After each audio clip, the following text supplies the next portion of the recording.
Okay, I want to do a quick video summarizing this 60-minute segment that aired earlier last weekend. I just feel like it's a very good example of the Trump administration's lawlessness and overall desecration of the rule of law. And I think it is a timely thing, especially with the No Kings protest that also occurred last weekend. This is just a really good example of just when people say that Trump is acting like an authoritarian or acting like a king, these are the ways that it hashes out in the Department of Justice. So basically, in this interview, 60 Minutes interviews this guy named Erez Ruvani. And a little summary about him: he is a career attorney for the Department of Justice, and he was promoted during the first Trump administration because of his work defending Trump's Muslim ban in court. So he received a lot of credit for that and moved up in the ranks. And then in Trump's second term, he was promoted again in the Justice Department to acting deputy director of the immigration section of the Department of Justice. So this guy's a career attorney, and he's worked to Trump's benefit before. And in this interview, he essentially explains during the Kilmar Abrego Garcia case, which many of you are probably familiar with, and the deportation of immigrants who didn't receive proper due process rights to an El Salvadorian gulag. That was occurring while this Erez Ruvani figure was being promoted. And so he says on the same day that he was promoted, Emile Beauvais, who is a Trump-appointed DOJ official, he's the number 3 guy in the Department of Justice. This Emile Beauvais figure calls in all the attorneys to have a meeting with them to explain that President Trump would be invoking the Alien Enemies Act, and which would allow them to deport these individuals without proper due process rights. So this clip shows what, from Erez Ruvani's perspective, was said by Emile Beauvais and the rest of the attorneys of the Department of Justice. Let me refresh this real quick. He emphasized those planes need to take off no matter what.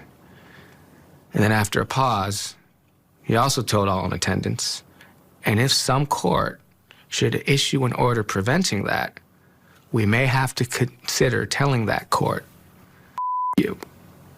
So basically, the planes that were holding those immigrants who were arguably unlawfully detained by the federal government, Emile Beauvais said, no matter what the decision in the court is, we need those planes to take off, no matter what. And if a court issues an order preventing that, we might just have to say, fuck you. We basically are going to ignore the court's order. So again, that in and of itself is unprecedented lawlessness. And he continues. And when you heard that, you thought what? Felt like a bomb had gone off. Here is the number 3 official using expletives to tell career attorneys that we may just have to consider disregarding federal court orders. The next day, Saturday, lawyers for the prisoners sued. Judge James Boasberg called a hearing and asked government lawyer Drew Ensign whether the planes were leaving that weekend. And Ensign says to Boasberg, I don't know. Now, Ensign was at the same meeting that I was at the day before, where we were told in no uncertain terms that planes were taking off over the weekend, that those planes needed to take off no matter what. And he says, I don't know. Ruvani says that moment in court was stunning. It is the highest, most egregious violation of a lawyer's code of ethics to mislead a court with intent. So, as you can see, Ruvani basically explains that another attorney who was in the same meeting as him basically lies to the judge about his knowledge of the planes taking off, saying he didn't know, when in actuality Emile Beauvais earlier had told him that no matter what, those planes would be taking off. So that is in and of itself insane. And from Erez Ruvani's perspective, that is a no-go zone. You can't be in the position that he's in and lie to a judge when you know otherwise. Here's another video that details Kilmar Abrego Garcia's Salvadoran case. This Salvadoran man, Kilmar Abrego Garcia, had been deported by mistake. Normally, people deported in error are returned, but instead, Ruvani says that in a phone call from a superior, he was ordered to argue against Abrego Garcia's return by telling a judge that Abrego Garcia was an MS-13 gang member and a terrorist. And I respond up the chain of command. No way. That is not correct. That is not factually correct. It is not legally correct. That is a lie. And I cannot sign my name to that brief. So, again, a superior to Erez Ruvani basically ordered him to lie and say that Kilmar Abrego Garcia was an MS-13 gang member terrorist when, in fact, there's no evidence of that. Again, just another example, the Trump administration's willingness to just lie and not stick with the facts. You're not saying Abrego Garcia is a choir boy. You're just saying that no one had managed to prove that he was a terrorist. Here's the really important thing here. Whether Mr. Abrego Garcia is or isn't a member of MS-13 or a terrorist or anything else is beside the point. What matters here is that they did everything they did to him in violation of his due process rights.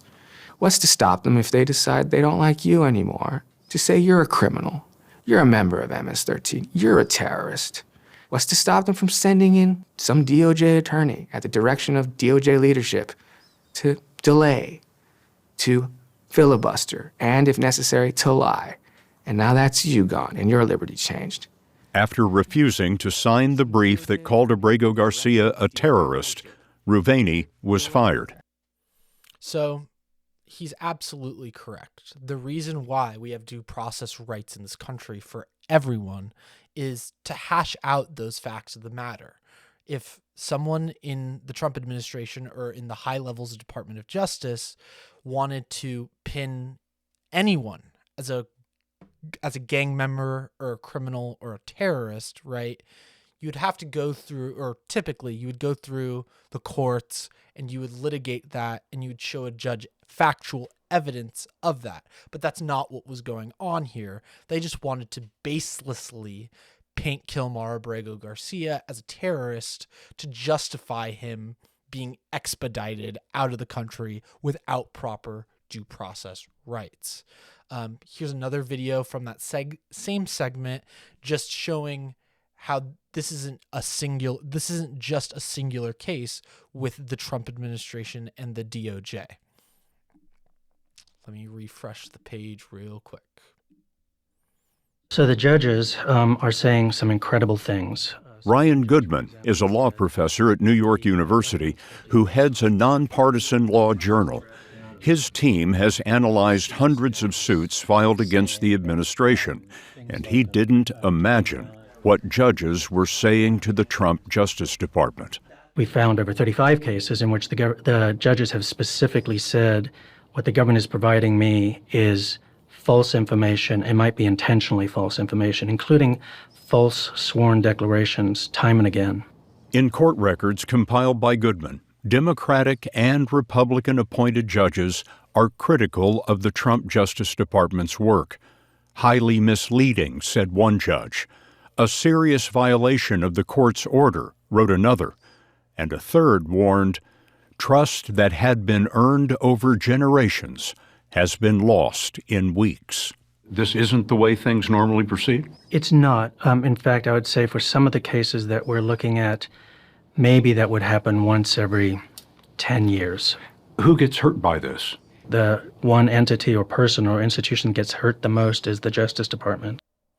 So, as explained in this video, judges who were appointed by both Democrats and Republicans have said there has been an unprecedented amount of false information being exhibited by the Department of Justice. And who does that hurt? That hurts the integrity of the Department of Justice. And if you want to be living in a functioning, healthy democracy, you want to have a Department of Justice that sticks to the facts, that is unwilling to just lie for political expediency. And I think that was displayed pretty clearly in that clip. And then this is the final tweet that I wanted to bring up from Micah Efron. ICE will kidnap you based on a lie. The Department of Justice will defend that choice in court by telling more lies. They don't care about the truth. Their agenda is ethnic cleansing, and they will use any means necessary to achieve it.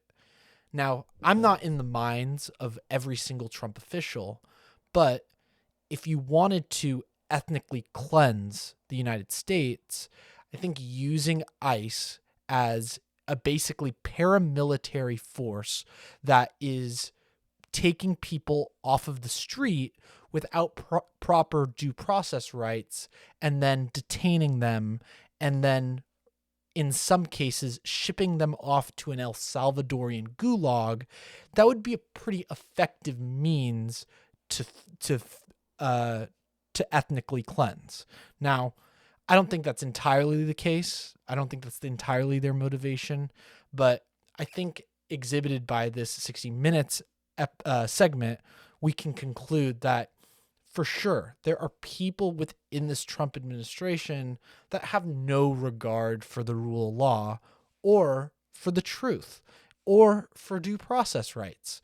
And that's a very, very scary place to be in if you care about the health of the United States and democracy in general. So I thought this was a very helpful summary. And if you haven't already, please watch this segment on 60 Minutes. I thought it was very interesting, but it was also very frightening. So yeah, please leave a like and share this video, and I'll be back with another one soon.